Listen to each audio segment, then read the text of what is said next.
はい、燃焼室ね、先ほど言った通り、はい、この、入れてももうすでにちょっと減り気味になってるし、エア。はい、もうこんな感じでね、もう完全に、圧縮漏れしてます。排気もどこ行ってるのかな。はい、排気もね、ちょっとぷくぷく出てますね。ということで、これはもう加工屋さんに出します。はい、で、コンロットの小端、ここがね、ちょっとガタあります。ちょっと今が映像では分かりにくいと思うんですけど、このガタがあるんで、小端のね、メタルは変えたいと思います。で、これはちょっと横ブレはあるものの、縦のガタが、大胆の方は縦のガタないんで、これは使えるかなと思ってます。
はい、パッキン作ってね、で、この真鍮のブッシュ、旋盤で削って作ってます。で、このガタもね、ほとんどなくなってるんで、ガタなしです。あとこれでね、シリンダーとピストンだけ組みます。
はい、だいぶね、形見えてきました。で、シリンダーヘッドですね。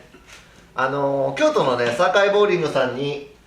加工出しました。バルブのところがもうガタガタだったんで、ガイドの作り直しとシートカット、お願いしました。まあ、ガイド作ったりするのもできるのは、自分でできなくはないんですけど、バルブのとこは結構ね、テーパーに減ってたんで、その辺もね、ちょっと均等にしてもらって、研磨してもらったんでね、密閉性がだいぶ上がってます。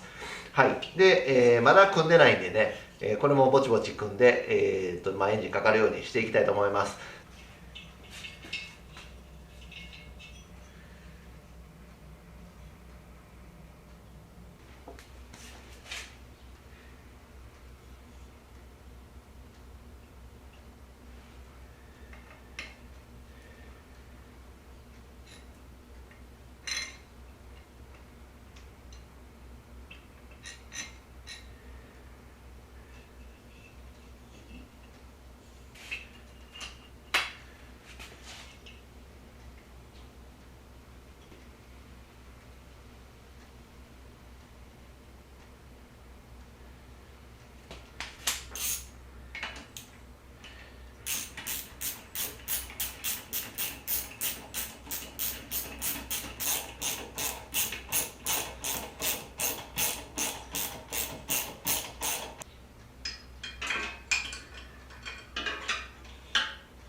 はい、アグスタの方ね、だいぶできました。塗装がね、今回ラッカー塗装したんで、10回ぐらい塗装しましたかね。プラスアフの2液を1回拭いといてから、白を拭いて、で、ラッカー塗装っていうのはね、やっぱり、ノリが悪いので、1回とかね、2回、ウレタンとかやったら2、3回塗ったら結構つるっと仕上がるんですけども、ラッカー塗装はやっぱり重ね塗りね、かなりしないと、綺麗に仕上がりませんでした。はい。で、年代がやっぱ50年代はね、ラッカー塗装なんで、雰囲気がね、こっちの方が合うかなと思って、ラッカーで塗装してます。で、エンジンの方はね、一応まあメカニカル的な部分はまあおおむねいいのかなと。ただまあ、シリンダーヘッドやっただけなんで、例えばクラッチバンが張り付いてるとかね、細かいことはあると思います。で、点火系がね、ちょっとね、こう、どういう風になってるのかよくわからないんで、これで、まあ、点火系がバチッと決まればね、メカ的な部分というかエンジンが動くっていうところは、かなり良くなると思います。で、マフラーがね、ごっそりありません。なので、マフラーを、エキパイとサイレンサー両方作る必要があります。で、まああとはね、細かなこういうハンドルとか全部ねメッキ剥がれちゃったんで、この辺をもうメッキ出してとかしてたら、まだかなり時間はかかるかなと思います。12月ぐらいから始めてね、現在3月なんで、まあ3ヶ月とかかかってるんかな、まあそんな感じなんです。で、まあぼちぼちとね、続きをやっていきたいと思います。それではまた。